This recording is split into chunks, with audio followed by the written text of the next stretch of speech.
आपल्याला जर कोणी विचारलं की भारताची राजधानी कोणती, तर आपण म्हणतो दिल्ली.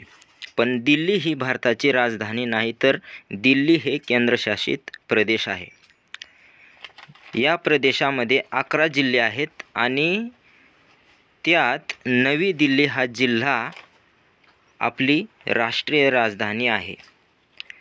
आपण ऐकतो की दिल्ली NCR, तर NCR म्हणजे नॅशनल कॅपिटल रिजन, राष्ट्रीय राजधानी क्षेत्र.